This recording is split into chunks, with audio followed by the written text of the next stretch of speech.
Bismillahirrahmanirrahim. Assalamualaikum warahmatullahi wabarakatuh. Assalamualaikum warahmatullahi wabarakatuh.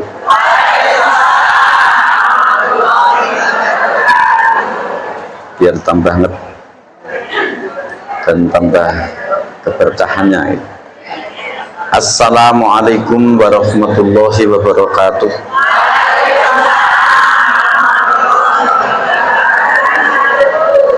Bismillahirrahmanirrahim. Alhamdulillahilladzi nahmaduhu wa nasta'di wa nastaghfiruhu wa nastardi wa na'udzu billahi min shururi anfusina wa min sayyiati a'malina. May yahdihillahu fala mudilla lahu wa may yudlil fala hadiya lahu. Asyhadu an la ilaha illallah wa asyhadu anna Muhammadan abduhu wa rasuluh. Allahumma sholli ala sayyidina Muhammad wa ala ali sayyidina Muhammad kama shallaita ala sayyidina Ibrahim wa ala ali sayyidina Ibrahim fil alamin innaka hamidum majid. Amma ba'du, la haula wa la quwwata illa billahil aliyyil azim.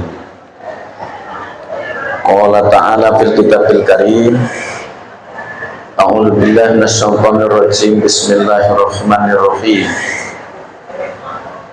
Ya ayyuhalladzina amanu kutiba alaikumus syiyamu kama kutiba alal ladzina min qablikum la'allakum tattaqun. Jamaah Majelis Taklim Istiqomah Qalbul Wahid, semuanya yang dirahmati Allah, wabil khusus kepada Ibu Nyai dan segenap pengurus Majelis Taklim Istiqomah Qalbul Wahid yang dirahmati Allah. Tentu terlebih dahulu mari kita manjatkan puji syukur dengan penuh kesadaran bahwa pada pagi ini kita ada di sini untuk bisa hadir menyambung kajian kita pada bulan lalu. Di bulan ini, di bulan yang amat sangat mulia, harinya lebih utama dari hari-hari lain, malamnya lebih utama juga dari malam-malam yang lain, jamnya juga lebih utama dari jam yang lain. Nah, tentu ini semua benar-benar min fadli Rabbi, atas pemberian Allah Subhanahu wa taala, sehingga kita terpanggil, dimudahkan hadir di majelis taklim di bulan Ramadan di Masjid Aulia ini.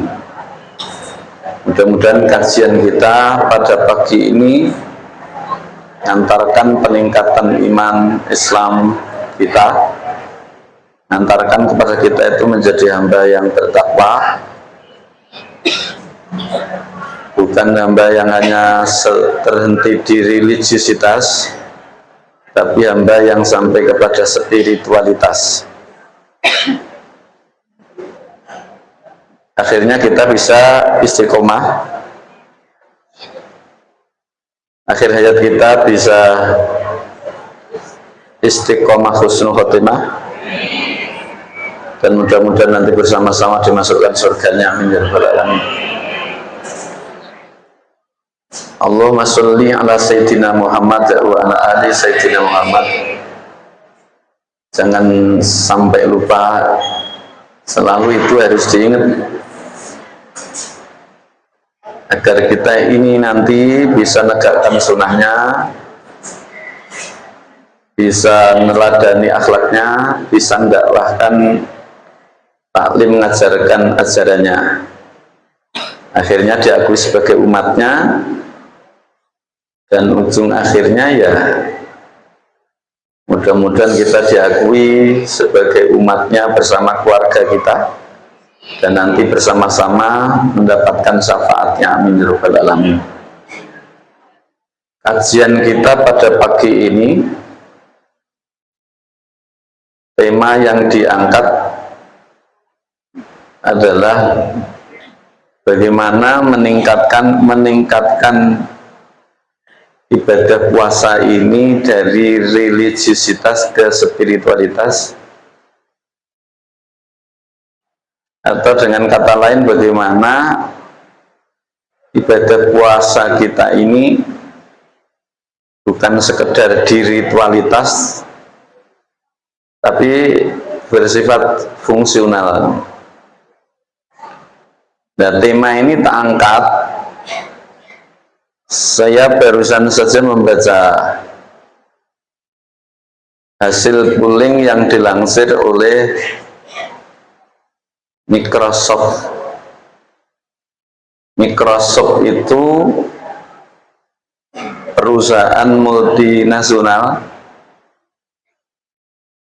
pusatnya di Amerika, yang bergerak di bidang pengembangan, produksi, pengembangan, dan memberikan lisensi, yaitu produksi komputer. Nah, itu melakukan penelitian. Penelitian itu dilakukan untuk melihat korelasi hubungan antara masyarakat yang religiusitas dengan masyarakat yang spiritualitas. Ada hubungannya enggak? Ibadah puasa itu dengan kehidupan sosial. Ada hubungannya tidak? Sholat itu dengan kehidupan sosial. Ada hubungannya tidak? Haji umroh itu dengan kehidupan sosial. Jadi kalau religiusitas itu terbatas semacam ritualitas, ya sholat, ya zakat, ya puasa, ya haji, dan umroh. Nah, itu namanya religiusitas. Nah, penelitian ini ya kita bisa menerima, juga bisa tidak menerima. Kalau suatu misal diterima, apa ya benar demikian. Tapi kalau tidak diterima, kondisinya seperti ini umat Islam. Nah, ini tak angkat dalam rangka untuk introspeksi gitu ya. Jadi untuk menyelami diri kita masing-masing, melihat ke dalam diri kita masing-masing, bukan digunakan untuk melihat diri orang di luar diri kita. Jadi kita bersih-bersih gitu nih. Kalau memang toh apa yang tak sampaikan nanti lantas kemudian potret itu tidak ada di diri kita, bisa jadi dalam tanda petik kemungkinan penelitian itu benar. Tetapi kalau suatu misal potret sekian 75% ternyata potret itu tidak sama dengan kita, berarti penelitiannya tidak mungkin, kemungkinannya tidak benar. Nah, oleh karena itulah kemudian sekarang ini Itu sangka. Contohnya ya sekarang karena bulan Ramadan ya puasa saja dulu. Nah, bagaimana Allah agar puasanya itu tidak terhenti di religiositas hingga sampai spiritualitas. Bagaimana agar puasa kita ini tidak terhenti di ritual tetapi juga fungsional gitu. Nah, apa yang dilakukan oleh Allah agar ibadah kita ini fungsional? Apa yang dilakukan oleh Rasulullah agar puasa kita ini fungsional? Nah, tentu kita memahami pesan-pesan Allah tentang syariat, ketetapan syariat puasa yang ada dalam Al-Quran. Kemudian kita tengok bagaimana Rasulullah menyarankan kepada umatnya, mengharapkan pada umatnya itu puasanya ini tidak terhenti ritual hingga sampai pada fungsional. Bapak Ibu yang dirahmati Allah, nanti bisa dibuka surat Al-Baqarah. Ini tentu favorit sekali di bulan Ramadan ini diangkat, yaitu surat Al-Baqarah 183 yang bunyinya a'udzubillahi minasyaitonirrajim, bismillahirrahmanirrahim. Ya ayyuhalladzina amanu kutiba alaikumusyamu kama kutiba alal ladzina min qablikum la'allakum tattaqun. Kalau bahasa komunikatifnya itu bisa diterjemahkan, wahai orang yang beriman, diwajibkan atas kamu puasa di bulan Ramadan, sebagaimana umat-umat dahulu juga diwajibkan puasa. La'allakum tattaqun, supaya kamu semua itu menjadi hamba yang bertakwa. Coba kita renungkan redaksi ayat ini. Yang pertama, mengapa seruan itu ditujukan kepada orang beriman? Kok enggak ya ayuhal insan? Kok enggak ya ayuhan nas? Kok enggak ya ayuhal muslimun? Tapi kemudian ya ayyuhalladzina amanu. Ternyata dalam perspektif psikologi itu ya, manusia itu identitas. Yang dengan identitas itu mempunyai ciri, yang ciri itu membedakan antara kita dengan makhluk lain. Maka kalau terdengar di situ, di telinga kita mendengar manusia, tentu imajinasi gambaran yang ada di pikiran kita ini bukan kerbau, bukan kambing, bukan gorila, tetapi manusia. Ketika itu disebut manusia, sosok yang terlihat adalah Soleh, Fatimah, Mahmudah. Jadi yang ada datang di sini ini semuanya manusia. Nah, tetapi tidak setiap manusia itu beriman. Maka ada manusia yang beriman, ada manusia yang tidak beriman. Khitabnya, seruan itu hanya ditujukan oleh orang beriman. Sekiranya orang itu tidak beriman, maka tidak ada kewajiban puasa. Maka kalau kepingin tidak puasa, lepas saja jadi manusia, tapi tidak usah beriman, gitu. Mengapa ditujukan pada orang beriman?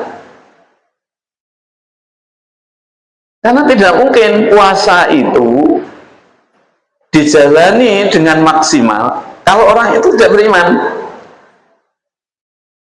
Dengan kata lain, puasa itu hanya baru bisa dilakukan oleh orang-orang yang imannya itu autentik, imannya itu sejati, imannya itu kokoh. Iman yang sejati itu iman yang dimana saja ada dirinya, kapan saja selalu hadir Allah. Saya di sini di jalan, Allah hadir. Saya di kampus, Allah hadir. Di sawah ladang, Allah hadir. Ketika duduk, berdiri, naik sepeda motor, naik mobil, Allah hadir. Itulah orang beriman yang dalam pengertian yang sesungguhnya. Kemudian di sana ada takut, di sana ada harap. Dari rasa takut dan rasa harap inilah jadi satu. Itulah yang nanti akan mengantarkan kepada manusia, yaitu yang bertakwa. Dan ini sering bapak, ibu-ibu mendengar. Dan ini mungkin bukan hanya ribuan kali, tapi jutaan kali itu ya. Kalau seandainya saya ini nanti datang dari pulang dari sini, mampir ke depan sana, gak sana, masuk, ini kan ada. Masuk aja satu masa. Kemudian masuk ke restoran atau warung. Kemudian saya makan, pulang, istri tidak tahu, tanggaku tidak tahu. Tapi mengapa tidak dilakukan? Karena selalu ada kesadaran Allah selalu hadir. Takut kalau puasaku ini kemudian batal, tidak sah. Takut kalau puasaku itu tidak diterima. Maka kemudian diserukan amanu, hanya orang yang beriman. Mengapa kemudian lantas apa tujuan akhirnya itu bertakwa? Menunjukkan orang beriman itu belum tentu bertakwa. Kalau kau bertakwa, grade tingkatnya ini ada yang tinggi, ada yang sedang, ada yang rendah. Yang tinggi juga harapannya supaya semakin lebih tinggi baik lagi. Yang menengah biar meninggi. Nah, yang rendah bisa naik ke atas. Nah, kalau puasa ini dijalani dengan benar, maka mengantarkan kepada sosok manusia yang di gambaran kita itu adalah sosok manusia kekasih Allah. Jadi waliullah, jadi kekasihnya. Nah, ayat ini menyimpan isyarat. Surat Al-Baqarah ayat 183 diturunkan oleh Allah di tanggal 10 bulan Sya'ban tahun kedua Hijriah. Sementara puasanya baru diwajibkan nanti tanggal 1 Ramadan. Maka masih ada jeda rentang antara 10 Sya'ban dengan tanggal 1 Ramadan, itu kan sekitar 20 hari. Mengapa ketetapan syariat puasa ini tidak sama dengan ketetapan syariat sholat? Begitu Rasulullah Isra lantas disambung dengan Mi'raj, di siang hari zuhurnya langsung disuruhkan semua kaum mukminin muslimin diwajibkan untuk menunaikan sholat fardu 5 waktu zuhur, asar, maghrib, isya, subuh. Jadi tidak ada jeda. Ya. Begitu nanti juga zakat.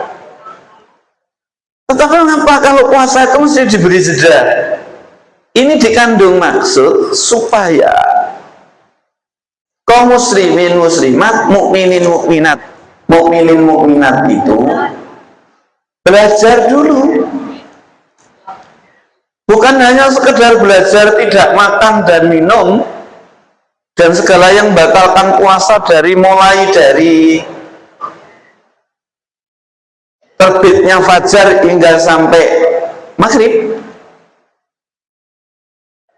Maksud dari adanya jeda itu bukan hanya itu. Kalau sekiranya puasa terhenti di situ,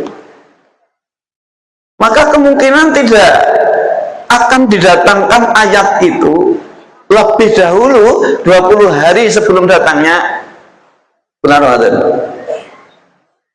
Tapi yang kedua,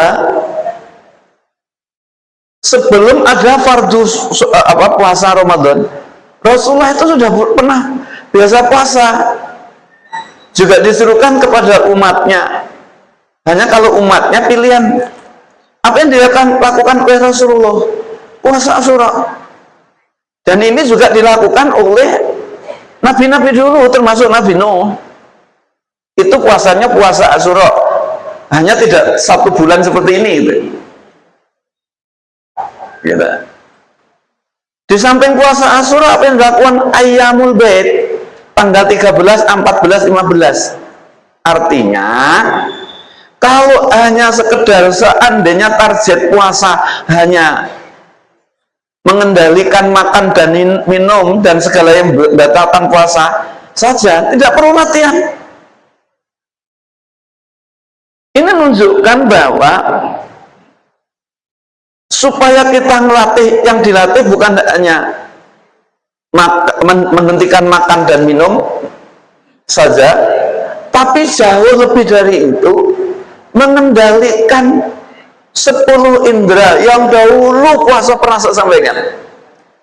Ini sekedar untuk mempersegar kembali aja. Jadi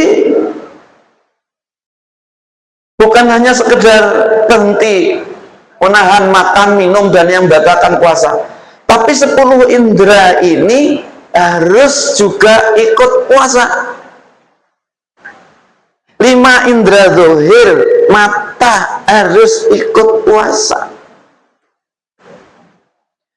telinga harus ikut puasa, mulut lidah harus ikut puasa, hidung harus ikut puasa, perabaan kaki tangan harus ikut berpuasa, pikiran yang batin harus ikut puasa.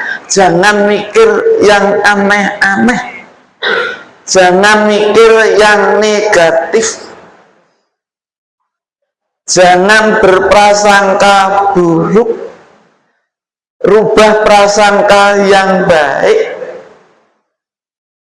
jangan ngayal yang aneh-aneh, ngayal yang baik, positif, jangan yang negatif. Jangan ngayal gimana ya nanti kalau suatu misal istriku, istriku, suamiku begini, gimana nanti kalau anakku begini. Itu namanya ngayal yang negatif. Gimana kalau tetanggaku nanti kemudian aku disantet. Itu ngayal yang negatif ya. Jadi pikiran, khayalan, ingatan ya harus ikut puasa. Menengok ke belakang kemudian ada cerita perjalanan hidup dan kehidupan kita yang kurang baik, itu jangan dimunculkan. Kecuali dimunculkan lantas itu membawa perilaku tindakan yang positif, karena mengingat ke belakang lantas banyak dosa, maka setiap rukuk dan sujudnya, setiap panjatan munajat mohonnya selalu menangis karena mengingat ke belakang dosa-dosa yang begitu menumpuk. Mengapa ini dulu aku tersesat tak lakukan? Kalau kemudian mengingatnya itu mengingat yang baik ya, Tapi kalau mengingat apa yang pernah disakiti suami, pernah disakiti tetangga, bisa disakiti teman sahabat, itu jangan dimunculkan.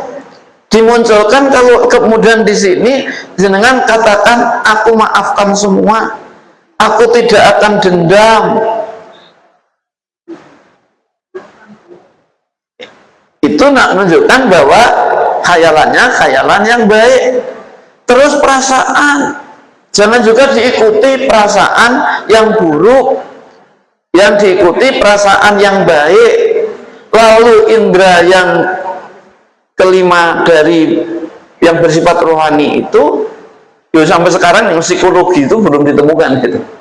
Pokok campuran dari antara 4 ini kemudian melahirkan ciri yang kelima ini. Bapak dan saudara hormati Allah, kalau ditarik nanti kepada pesan para ulama,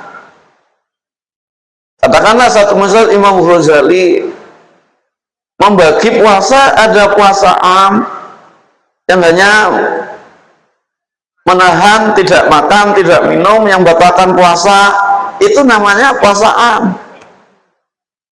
Naikkan sekarang ya, puasa khos ya, bukan hanya sekadar apa namanya tadi dohirnya, tapi batinnya juga dipuasa, hingga nanti puasanya puasa khos.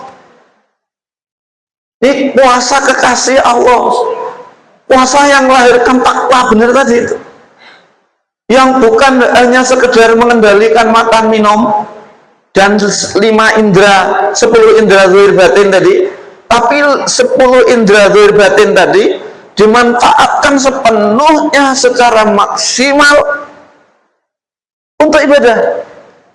Mata bukan hanya ditahan untuk tidak maksiat saat puasa, tapi digunakan untuk baca ayat-ayat Allah. Beruntunglah. Tadi saya akan sholat di situ, saya dengar pada baca ayat Al-Quran. Masih ingat? Man qara'a harfan min kitabillahi falahu hasanatun. Ya kan? Barang siapa yang membaca barang siapa yang baca satu huruf saja dari Al-Quran, maka baginya mendapatkan satu kebaikan. Wal hasanatu asyru amsalihha, 10 tadi maka kemudian dilipat. Nah, 1 tadi dilipat gandakan menjadi 10. Nanti dibuka dalam surat Al-An'am ayat 160. Ya, nanti dibuka itu Al-Quran di surat Al-An'am ayat 160. Terus kemudian la aqulu alif lam mim harfun walakin alif harfun wal lamu harfun wa mimu harfun. Ini tentu sudah banyak didengar. Kemudian Rasulullah sampaikan, aku tidak katakan alif lam mim itu hanya dinilai 1 huruf, tidak. Alifnya itu 1 huruf, lamnya 1 huruf, mimnya 1 huruf. Hanya membaca a'udzubillahi minasyaitonirrajim, bismillahirrahmanirrahim, alif lam mim. Malah yang banyak nilainya tadi yang a'udzubillahi minasyaitonirrajim, bismillahirrahmanirrahim. Kalau itu berapa huruf? Kalau alif lam mim hanya 30 nilai pahalani. Masa kemudian a'udzubillahi minasyaitonirrajim, bismillahirrahmanirrahim, alif lam mim, shadaqallahul adzim. Kan tak mungkin. Nah, masa sudah diberi semangat seperti itu agar ibadah kita tidak terhenti di am, tapi nggak sampai kemudian khawasul khos. Nah, kemudian nanti surat Al-An'am ayat 160, a'udzubillahi minasyaitonirrajim, bismillahirrahmanirrahim. Masih ingat? Ayo, ini sudah pernah tak sampaikan dahulu. Ini untuk nginget tadi toh, mempersegarkan kembali. Jangan sampai puasa ini begitu hilang, musnah begitu saja, atas kemudian tidak banyak memperoleh hasil oleh karena kita sibuk di luar ibadah mardhah. Man jaa bil hasanati falahu asyru amsalihah. Wa man jaa bis sayyiati fala yujza illa mislaha wa hum la yuzlamun. Apa itu? Barang siapa yang beramal baik, berbuat baik, berpikiran baik, berkhayal baik, ya, mengingat yang baik, meraba yang baik, menyentuh yang baik, ya tadi kan, maka pahalanya dilipat gandakan menjadi 10. Ya. Tapi kalau berbuat jelek hanya 1, wahum la yuzlamun, mereka tidak pernah dirugikan Allah kok. Allah tidak pernah merugikan kita. Betul. Jangan pernah bapak, karena biasa bapak ibu gitu. Ya, ini bapaknya hanya dari luar sana. Ibu-ibu yang dirahmati Allah. Ya, di rumah tidak dekat teman, mesti ada temannya Allah. Jadi jamaah Majelis Taklim Istiqomah Qalbul Wahid yang dirahmati Allah, maka buat dari puasa tadi nanti akan ada kehadiran Allah, ya, ada kehadiran Allah. Dirinya berbuat baik dimanapun dirinya itu ada orang, tidak ada orang, dalam keramaian atau dalam kesepian, di rumah, di jalan, di kantor, di kampus, di sawah ladang, di mal, di pasar. Nah tadi kan, dia selalu berbuat baik, dan baginya pantangan untuk berbuat buruk. Khayalannya hanya khayal yang baik, berpikirnya berpikir yang baik, perasaannya perasaan yang baik, ingatan-ingatan yang baik, matanya terpelihara untuk yang baik, telinga terpelihara untuk yang baik, mulut tidak terpelihara hanya untuk berkata yang baik, kaki tangan untuk bisa berjalan dan memegang yang baik.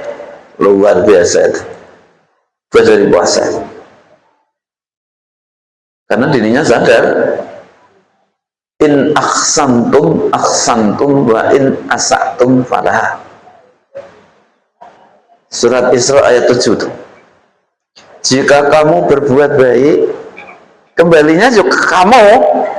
Kalau kamu berbuat buruk, kembalinya kepada dirimu. Jadi apapun yang kita lakukan, yang tanggung jawab kita, bukan tanggane, bukan temane, bukan suamine, bukan istrine. Tanggung jawab kita. Jadi jangan pernah, kalau orang yang puasanya berhasil, jangan pernah ngira ibadah apa yang kita lakukan itu tidak ada orang sia-sia. Tidak, selalu diperhitungkan oleh Allah, selalu dibalas oleh Allah, dan balasnya dilipat gandakan.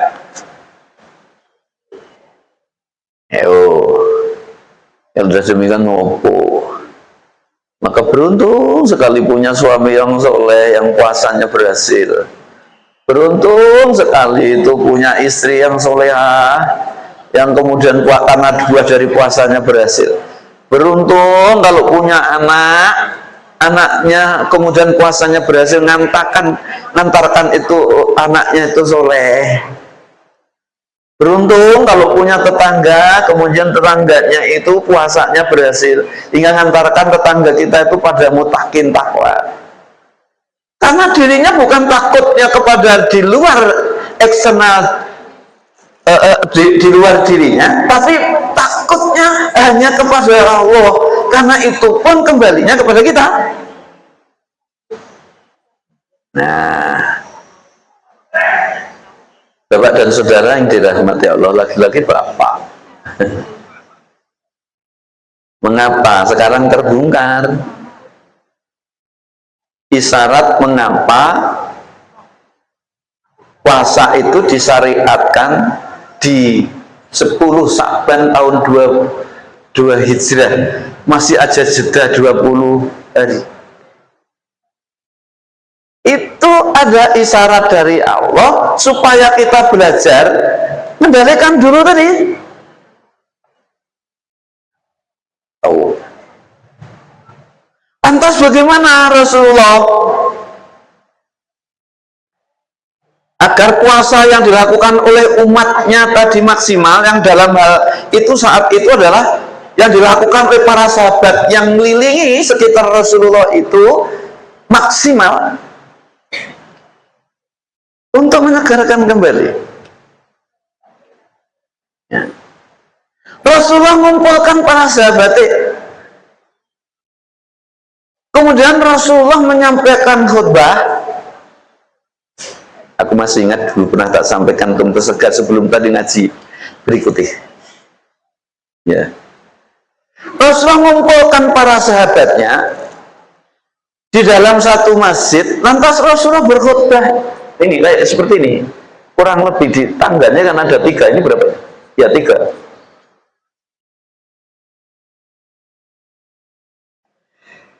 Jadi Rasulullah mengumpulkan para sahabatnya, lantas Rasulullah menyampaikan khutbah, tapi khutbah persiapan untuk menyambut datangnya bulan Ramadan. Marhaban ya Ramadan.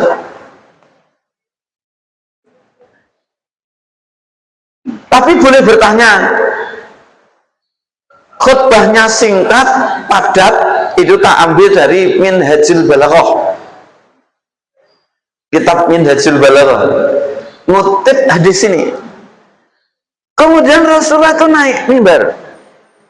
Tangga pertama tadi, tangga pertama ini, tiba-tiba Rasulullah itu angkat tangan, nyampaikan, mengucapkan amin.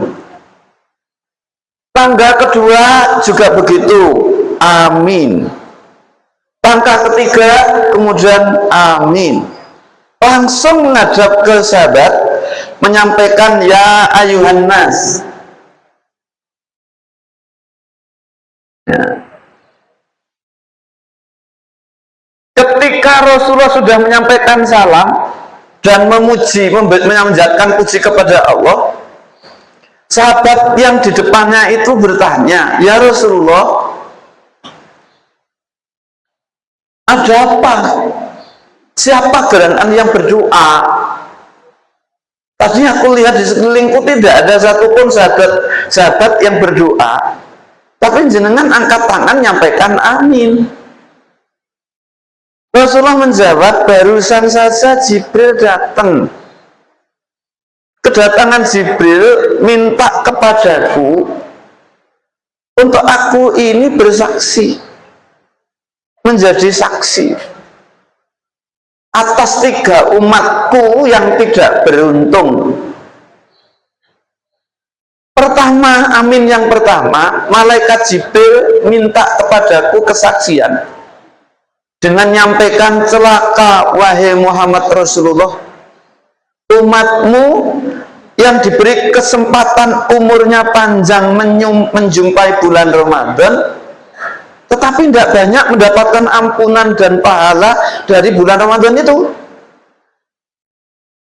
Karena bulan Ramadan diperlakukan sama dengan bulan-bulan lain yang asalnya tidak membaca Al-Quran di bulan yang lain, dirinya tetap saat Ramadan nggak buka Al-Quran, ya dibuka tapi dipindah tempat saja, kurang lebih seperti itu ya. Jadi asalnya nggak tahajudan, tetap nggak tahajudan. Yang malam biasanya nggak bangun, tetap lindur. Jadi sampai subuh baru bangun.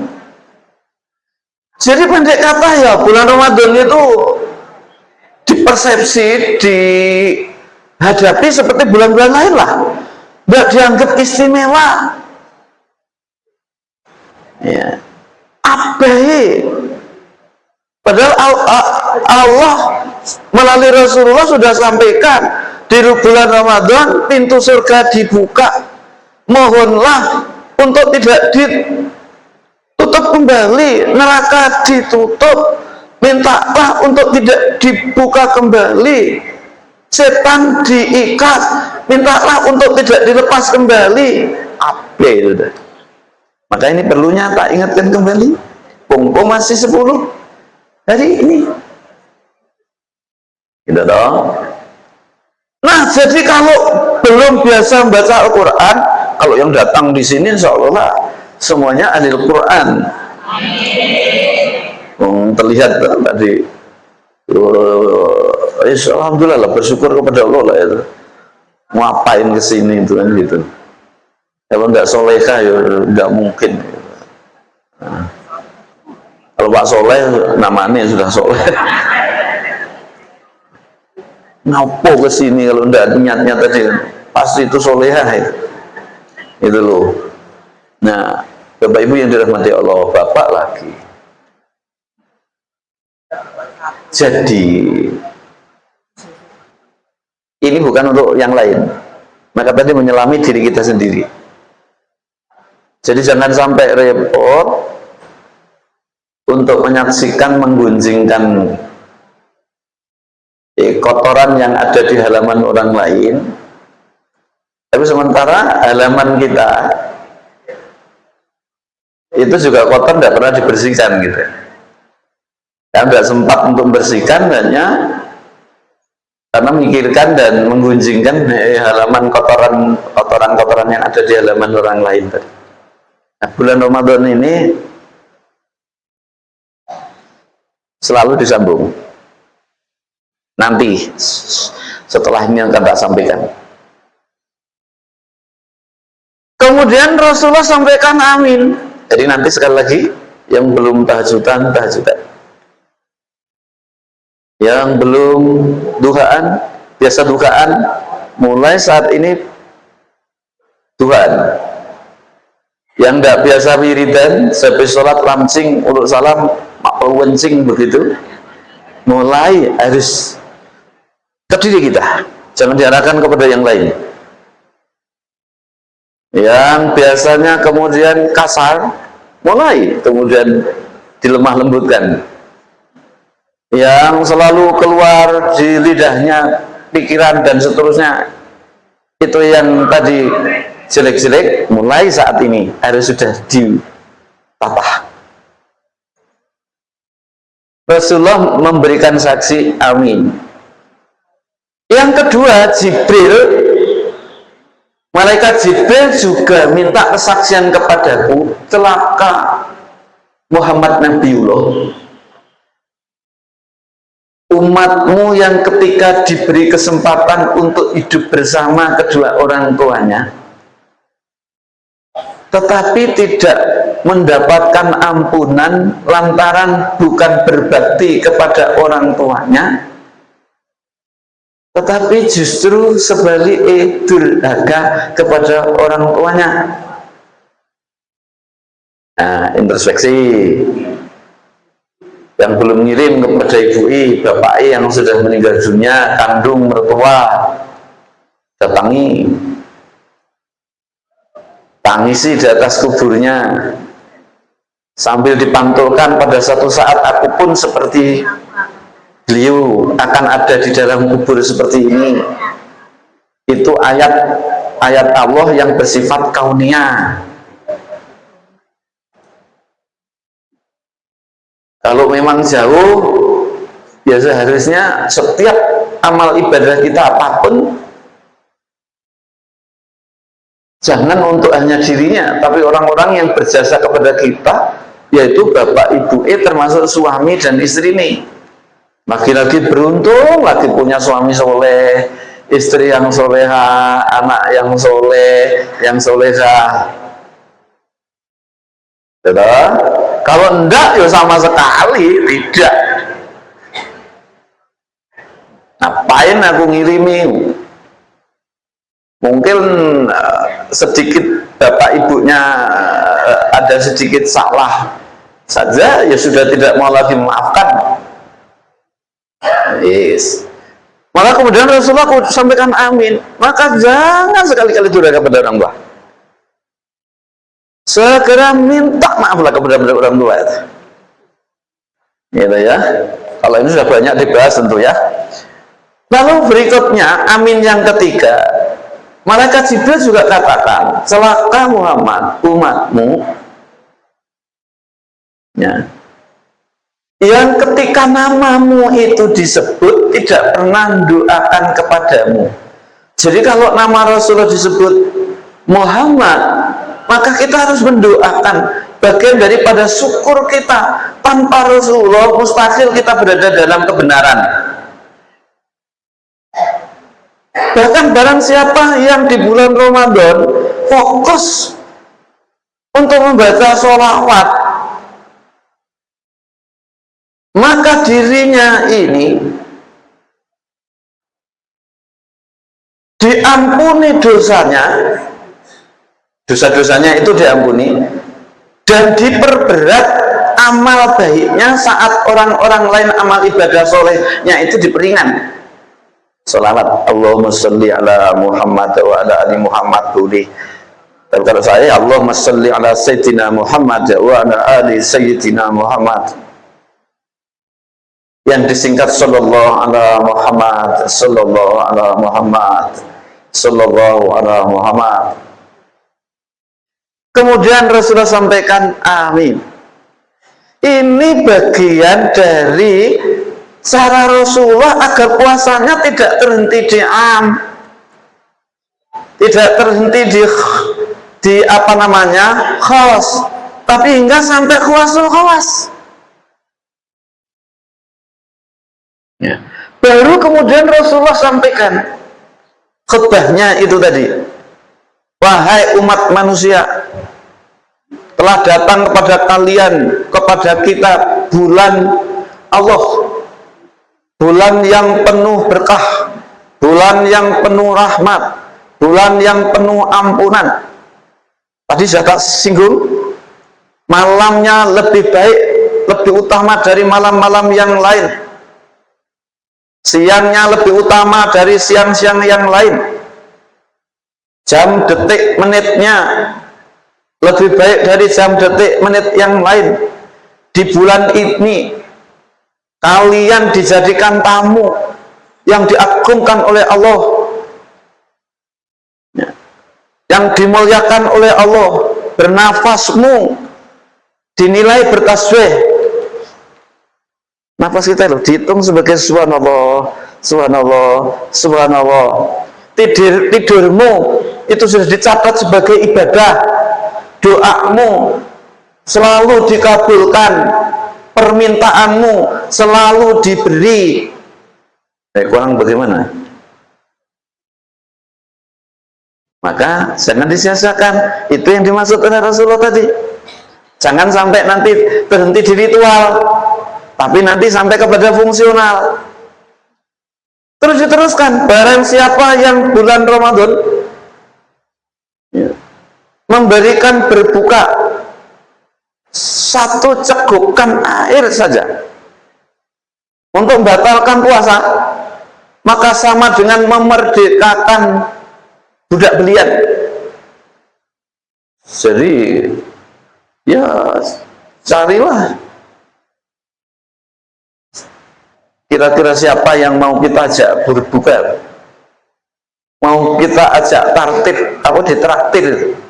Justru saat ini berlomba-lomba untuk mentraktir orang, mentraktir tetangga, mentraktir sahabat. Jangan sebaliknya kemudian minta ditraktir, kita rugi.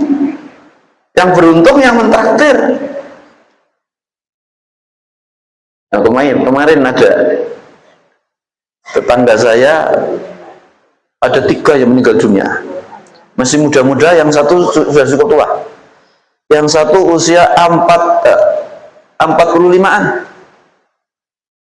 Terlihat sehat, naik cari meramban kambing, jatuh, meninggal.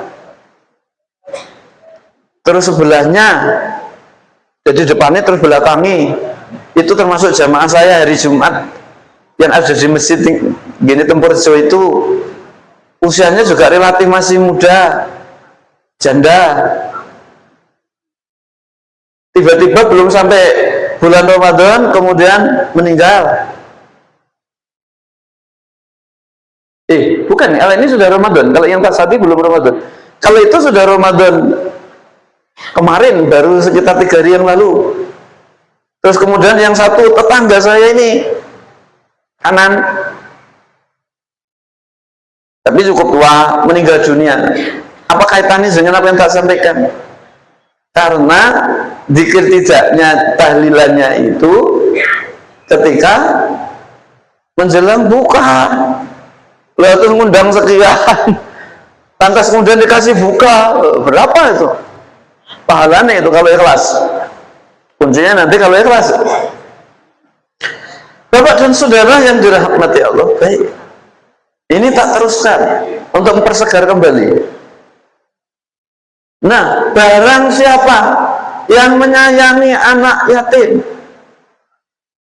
memuliakan anak yatim, maka Allah akan muliakan nanti saat ketika ketemu di akhirat.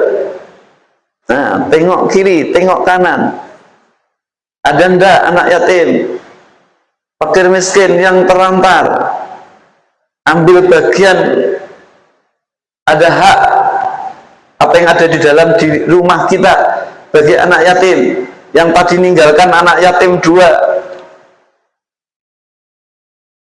Ya. Terus barang siapa yang menyambung tali silaturahim, maka Allah akan nyambungkan rahmatnya nanti di saat ketika ketemu di akhirat. Maka justru saat semacam sekarang ini pakai untuk silaturahim. Sebenarnya ya kemarin itu dimulai awal Ramadan, karena ngundangnya saya di sini pas jam yang ke-10 yo. Ya sini kalau suatu misal dengar, baru dengar ini yo nggak apa-apa, dijalani. Terus siapa yang memutuskan tali silaturahim, maka sudah putus rahmatnya. Dan diputuskan rahmatnya nanti saat di akhirat. Baru tadi, siapa yang baca Al-Quran 1 ayat, maka dinilai ngatamkan Al-Quran seperti ngatamkan Al-Quran di bulan Ramadan. Barang siapa yang baca sholawat, maka diberatkan timbangannya dan terampuni dosanya. Terus Sayyidina Ali angkat tangan, ya Rasulullah, amal ibadah yang paling baik itu apa yang perlu dilakukan di bulan Ramadan? Jawabnya singkat tapi padat, jangan melakukan yang haram, jangan melakukan yang diharamkan oleh Allah. Diteruskan khutbahnya, barang siapa yang mudahkan orang yang di bawah tangan kuasanya, pembantunya, umpamanya diperingan untuk menghormat bulan Ramadan, maka baginya akan dimudahkan saat berjalan melintasi Shiratal Mustaqim. Barang siapa yang kemudian menangguhkan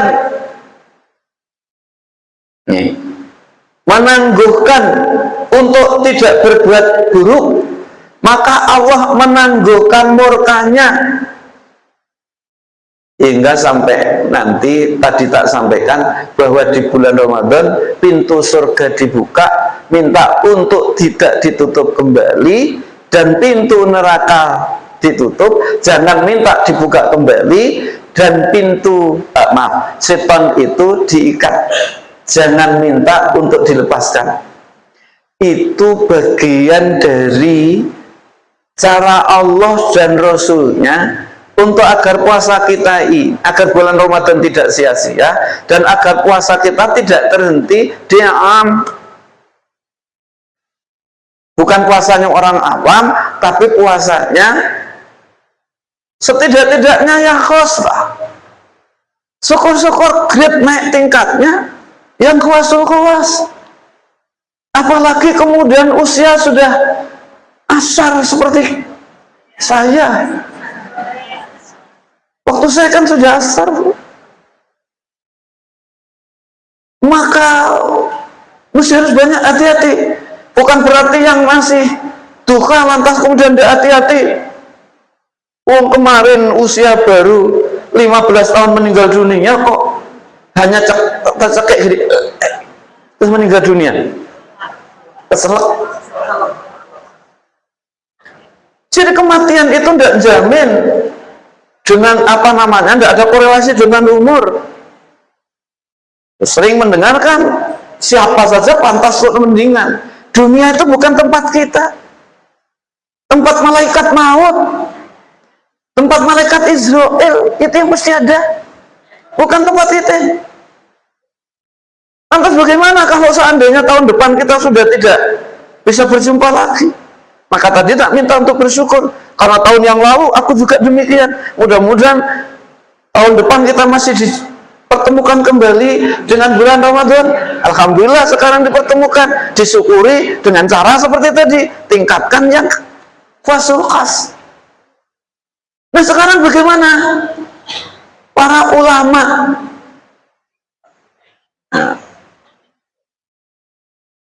mewanti-wanti kepada kita ini agar kita ini kemudian puasanya sampai yang khos. Tadi saya tak sampaikan, kalau Muhammad bin Muhammad Al-Ghazali itu tadi sampaikan, jangan sampai terhenti di puasa yang am tadi, yang tingkatkan ke yang khas, yang khas tingkatkan yang khawasul khawas, yang semua tadi ikut puasa. Yang tidak kalah pentingnya, Bapak dan Saudara mati Allah, ini mesti tak kutipkan terlebih dulu sebelum saya ngutip kitab Al-Hikamnya Athaillah, Al-Hikamnya Ibnu Athaillah. Ini nanti bukan kepada orang lain, tetapi juga untuk kita. Jangan sampai kemudian sia-sia. Maka kemudian dasarnya apa? Maka Rasulullah sampaikan hadis ini dari Abi Hurairah sanad panjang. Nah, an Abi Hurairah radhiyallahu anhu qala Rasulullah sallallahu alaihi wasallam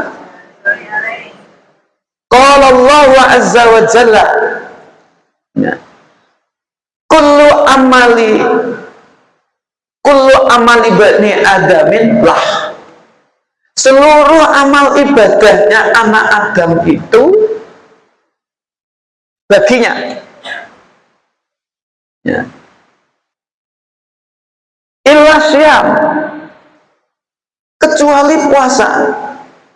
Fa innahu, sungguhnya puasa itu li wa ana ajzi bihi, itu milikku. Nah, dan aku sendiri yang akan balas.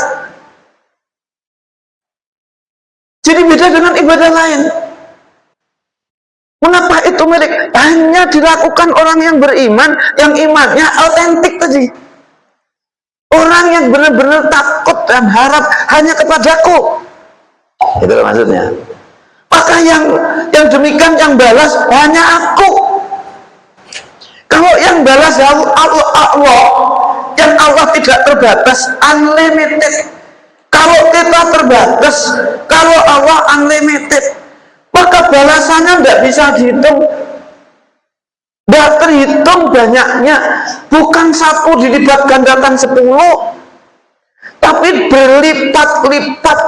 Maka di sini disampaikan oleh Allah, fa innahu, artinya puasa li itu milikku, wa ana ajzi bihi, aku yang akan balas. Termasuk di dalamnya baca Al-Qur'annya, di dalam iktikafnya.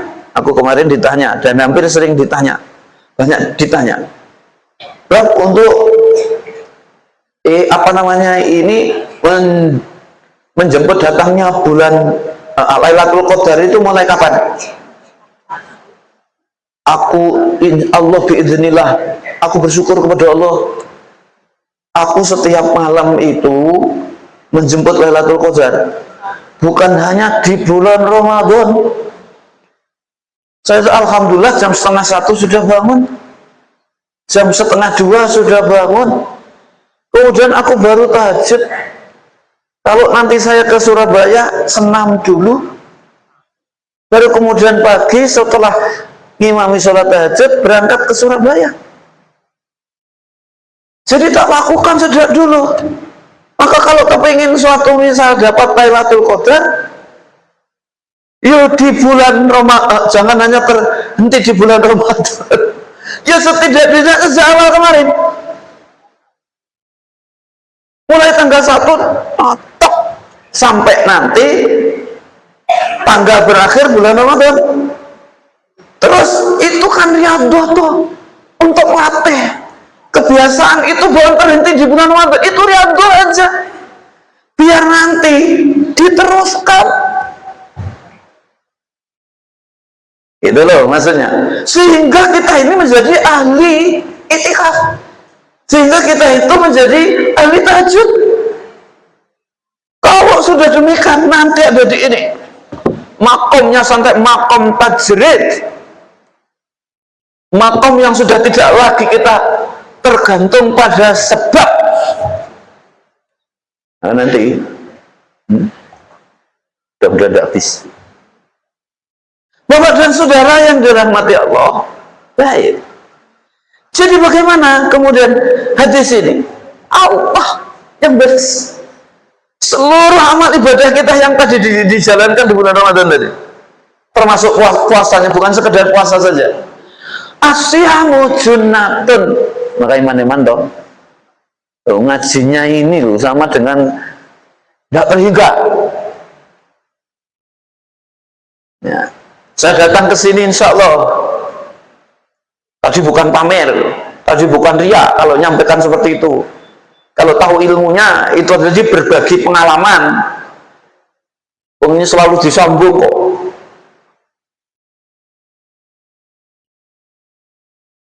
Nanti hasil puasa itu. Kita ini kan berangkat dari titik sama ya. Saya dengan siapa saja alam ini sama. Titik awalnya dari Allah, kembalinya kepada Allah. Itulah inna lillahi wa inna ilaihi raji'un. Sedangkan saya ini dititipi amanat untuk jadi ustadz dosen. Ibu yang lain ada mungkin pedagang, ada pengusaha. Nah, itu kan atribut. Tapi atribut itu amanah, dan itu nanti akan dimintai pertanggungjawaban di hadapan Allah. Titiknya sama, nanti kembali ini ke sana sama. Nah, oleh karena itulah ulama salaf itu mengatakan itu kita itu lagi sedang mengembara. Kita itu bahasa thariqah, bahasa tasawufnya, kita itu salik, lagi menapaki perjalanan, lagi menaiki tangga. Dari tangga 1, 2, 3 dan seterusnya sampai nanti kita tidak tahu. Ada yang sampai tangganya ke 10, tapi ada baru belum sampai tangga, belum sampai pada masih tangga awal di rahim sudah meninggal. Tapi ada tangga kedua di dunia sudah kemudian hingga sampai nanti tangga ke 10. Maka kemudian kita ini sebenarnya lagi berjalan.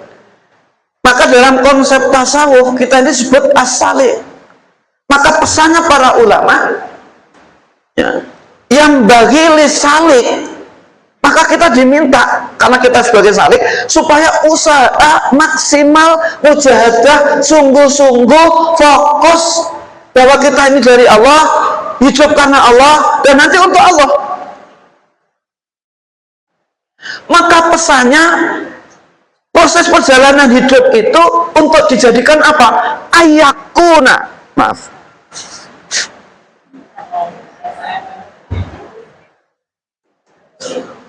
Sampai sun. itu minta berhenti. Masih jam berapa? Belum. Ibu-ibu yang dirahmati Allah, baik. Jadi diharapkan kita ini dari pesan para ulama dalam perspektif sufi tadi, yang bagi lisaliki ayakuna zahiran bil khalqi wa batinan bil. Zahirnya saya bekerja di sini, berhubungan dengan bapak ibu. Zahir. Tapi hatinya harus ditautkan, selalu disambung dengan yang hak, yaitu Allah.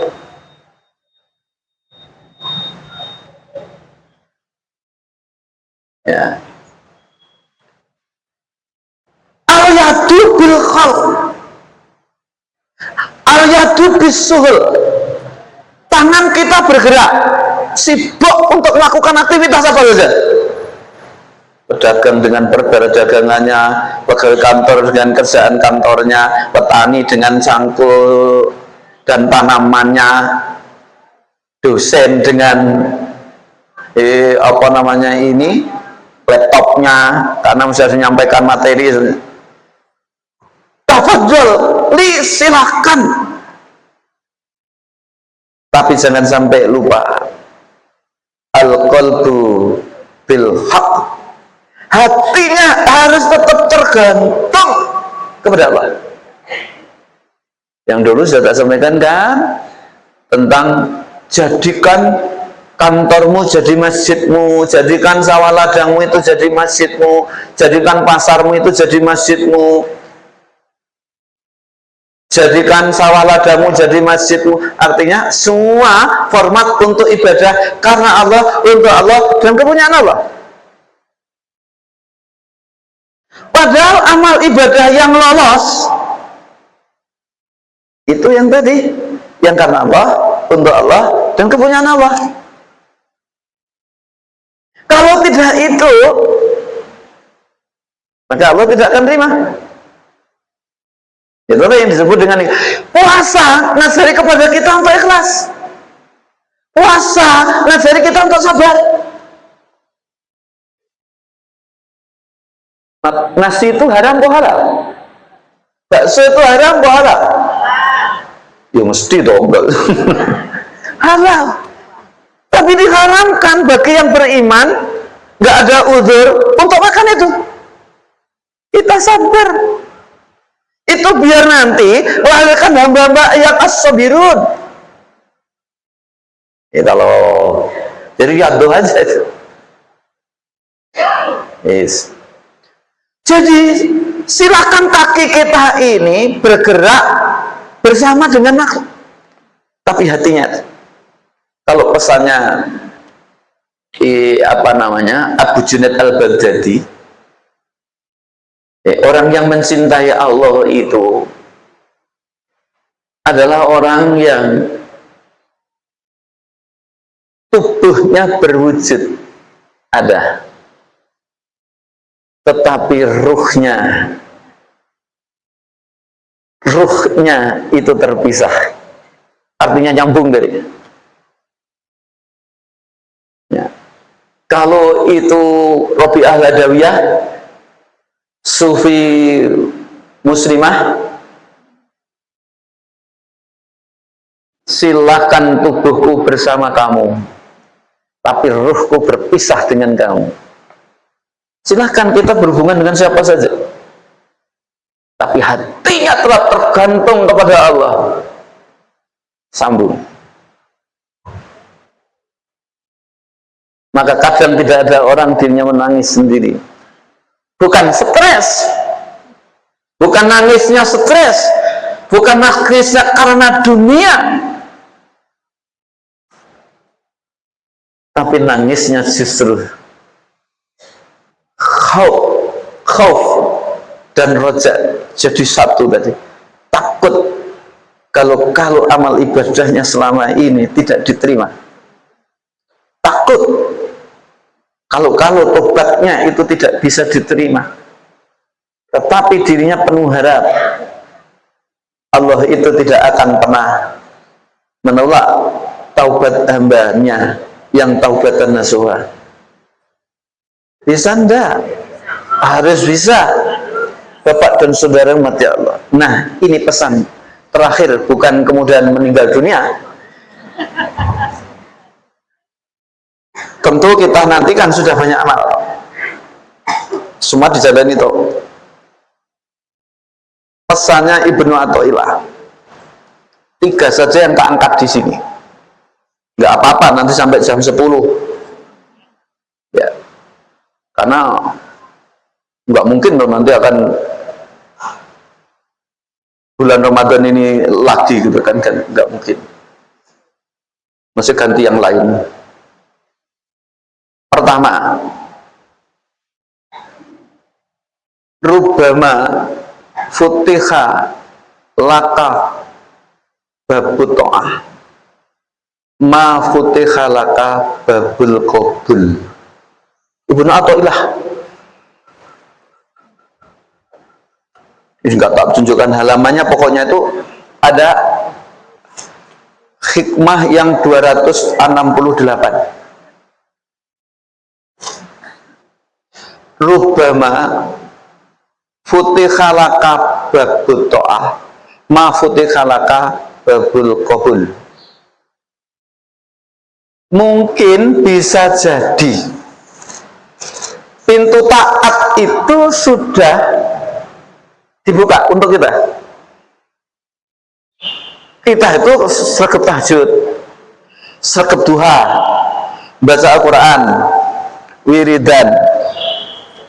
Itu artinya Allah sudah membuka pintu taat kepada kita. Tapi mafutihalaka babul qabul, tapi belum tentu juga amal ibadah yang tadi buat dari ketaatan kita itu segaris lurus, simetris dengan diterima nih.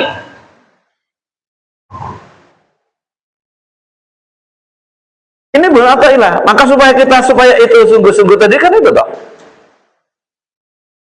Ya kita memang ahli puasa, tidak hanya Ramadan, Senin, Kemis. Artinya terbuka sudah pintu taati.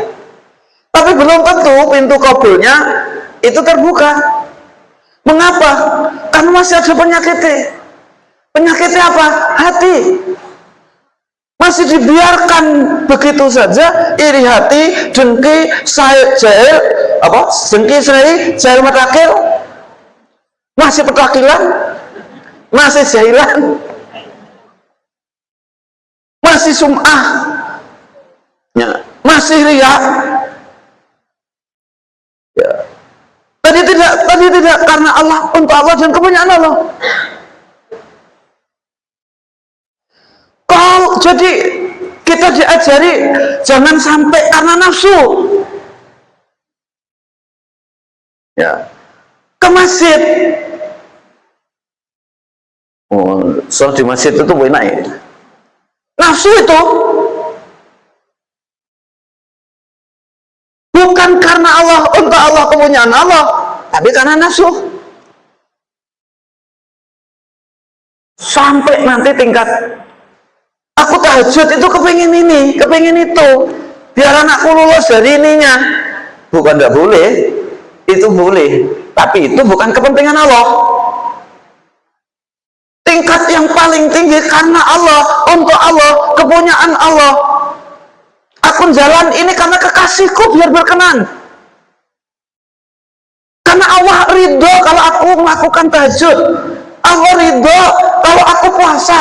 Allah ridho kekasihku kalau aku itu jaga mulut, lidah, mata, telinga, kaki, tangan, pikiran, perasaan,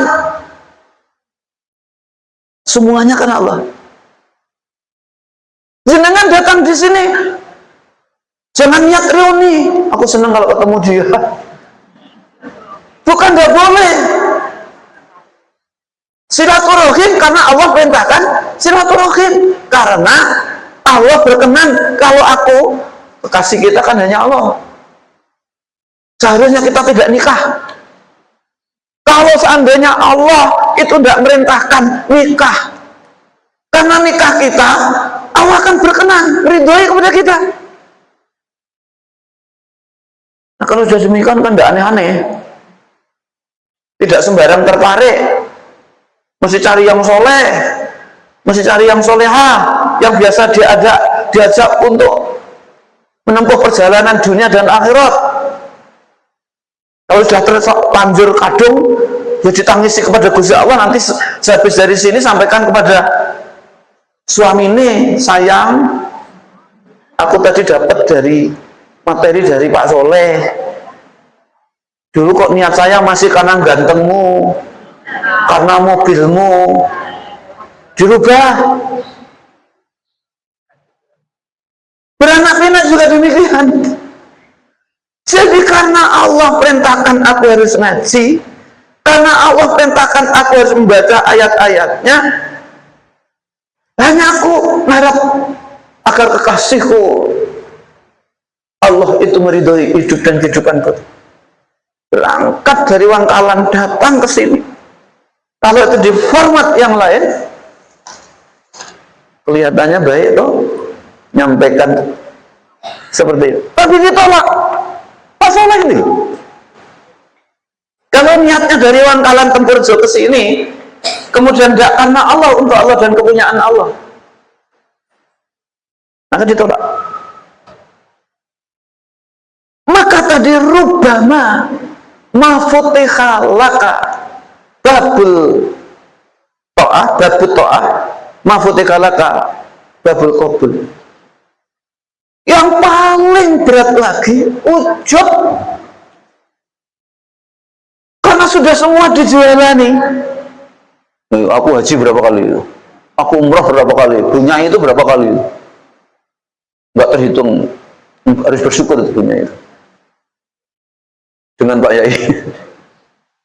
Berapa kali ya. Jadi yang dinanti apa? Kalau bukan karena Allah, untuk Allah dan kepunyaan Allah, dan juga karena Allah, dan juga karena untuk Allah, dan juga kepunyaan Allah, masih ada penyakit lagi muncul di sini. Kalau riya adalah orang, sum'ah dengan orang lain, tahmid tidak ada orang. Sedang kita wirid, malam tajudan sendiri, iktikaf sendiri, muncul. Layak aku sudah jadi kekasih Allah, layak aku jadi waliullah. Hati-hati kalau kamu kemudian ngerasani aku kualat kamu. Coba, namanya ujub. Yang nulis bukan saya loh ini. Sebenarnya kitabnya bukannya satu. Ini ada, ini yang disarai oleh Syekh Muhammad Said Ramadan Al-Buti. Ada 4 jilid. Dan disarai ratusan orang yang nyarai kitab ini, berbahasa Inggris, berbahasa Arab sudah barang tentu, berbahasa Jerman. Ini juga nulis Tajul Arus, isinya hikmah tadi. Nah, jadi jangan sampai muncul tadi. Aku sudah cukup lah kalau seandainya Allah manggil aku sewaktu-waktu. Ujub itu. Maka kemudian mengapa saya dekat kepada Allah, harus berdoa kepada Allah? Mengapa ada doa Sayyidul Istighfar? Kepentingannya di sini.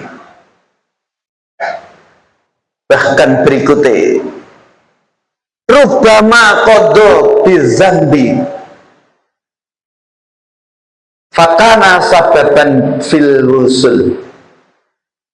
Ya, bisa jadi ada kita terlibat, pernah tersesat, bergelimang dosa, bergelimang maksiat. Jangan putus asa. Bisa jadi kemaksiatannya itu Ketersesatannya itu justru menyebabkan usulnya kita, nyambungnya kita kepada Allah, karena dirinya sama sekali tidak pernah melihat dirinya sendiri bahwa dirinya itu orang soleh, bahwa dirinya itu orang baik, bahwa dirinya itu solehah, sama sekali tidak itu. Karena melihat ke belakang, ya Allah, saat ketika aku muda tidak pantas itu tak lakukan. Ya Allah, seharusnya ini tidak pernah, seharusnya tidak harus tak lakukan, tapi mengapa terlanjur ini? Rasanya kok tidak pantas aku ini, ya Allah, Engkau masukkan surgamu. Sehingga tidak ada kesempatan untuk tadi mikirkan orang lain, dalam pengertian keburukan orang lain, gonjing orang lain. Maka tadi tak sampaikan, ini bukan ditujukan kepada siapa saja, itu melihat ke dalam diri kita masing-masing. Posisinya terserah, yang tahu kita sendiri. Maka jangan pernah menyek, jangan pernah sudan kepada orang yang banyak maksiat. Bisa jadi itu justru bagian awal dari Allah mengantarkan dirinya jadi kekasihnya. Waktu nyaris habis, tak tutup yang 268 ya, yang 268 maksiatun awrasat zillan wa iftiqaran khairun min ta'atin awrasat izzan wastikbarun. Maksiat itu lebih baik ya, tapi maksiat yang menyisakan ya, meninggalkan hati kita merasa hina, merasakan hati kita merasa apa-apa. Aku tidak pantas jadi orang baik, aku bukan orang soleh, aku tidak solehah seperti yang disampaikan oleh orang-orang itu. Karena orang-orang itu melihat aku lagi sedang pakai helm, tapi sejenak hakikatnya aku itu banyak dosa, aku itu banyak maksiat. Jadi maksiat yang dilakukan ngantarkan pada dirinya miskin dan papa, hina. Itu lebih baik daripada taat yang kemudian menyisakan bahwa aku ini orang soleh, kemudian takabur.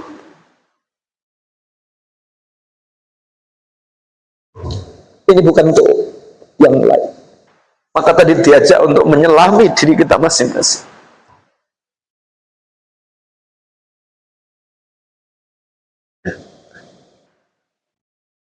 Saya kira itu aja. Mudah-mudahan apa yang kita sampaikan bermanfaat bagi kita semua, mengantarkan kepada kita puasa kita diterima dan seluruh amal ibadah kita semuanya diterima. Mudah-mudahan Allah mengampuni segala dosa-dosa kita, dosanya istri kita, dosanya suami kita, dosanya anak-anak kita, cucu cicit kita, baik anak kandung maupun anak menantu, semuanya mendapatkan ampunan dari Allah. Mudah-mudahan Allah mengampuni dosa bapak ibu kita, baik bapak ibu kandung maupun bapak ibu mertua, yang semuanya berjasa kepada kita. Mudah-mudahan Allah mengampuni dosanya kakek nenek kita, dari pihak kita maupun dia istri kita atau pihak suami kita. Mudah-mudahan Allah mengampuni dosanya saudara kakak bayu adik-adik kita. Moga-moga Allah mengampuni dosanya para ulama, para kiai, para ustadz, ustadzah, guru, dosen-dosen kita. Mudah-mudahan Allah mengampuni dosanya murid-murid kita dan kiai ulama kita. Mudah-mudahan Allah mengampuni dosanya pimpinan negeri ini dari pusat sampai bawah, dimanapun dia ada, di instansi manapun dia kerja. Semoga Allah berikan petunjuk kepadanya mendapatkan ampunan dan mendapatkan ridhonya, sehingga mengantarkan bangsa ini menjadi bangsa yang baldatun thayyibatun wa rabbun ghafur.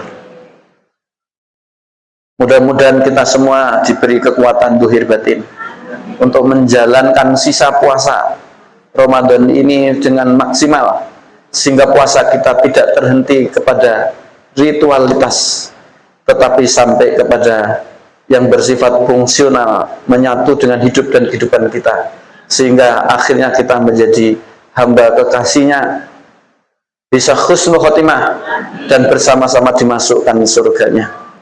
Mudah-mudahan selagi ada yang sedang sakit diampuni, yang sakit disembuhkan, yang dosa diampuni, yang tersesat segera diberi hidayah, yang masih susah sedih dibahagiakan, yang belum punya keturunan mudah-mudahan diberi punya keturunan, yang belum punya cucu semoga diberi kemudian diberi cucu, dan yang belum punya menantu semoga diberi menantu, yang rezekinya sempit mudah-mudahan lapang, dan mudah-mudahan yang susah dibahagiakan hingga akhir hayat kita nanti husnul khotimah, dan mudah-mudahan kita nanti bersama-sama masuk di surganya, lantas kita bisa silaturahim bersama-sama di surga, bersama-sama di surganya, amin ya rabbal alamin. Wallahu a'lam bishawab. Yang maha tahu kebenarannya hanya Allah. Wallahu muwaffiq ila aqwamit thoriq. Kurang lebihnya mohon untuk dimaafkan. Selagi-lagi mohon untuk dimaafkan. Wassalamualaikum warahmatullahi wabarakatuh.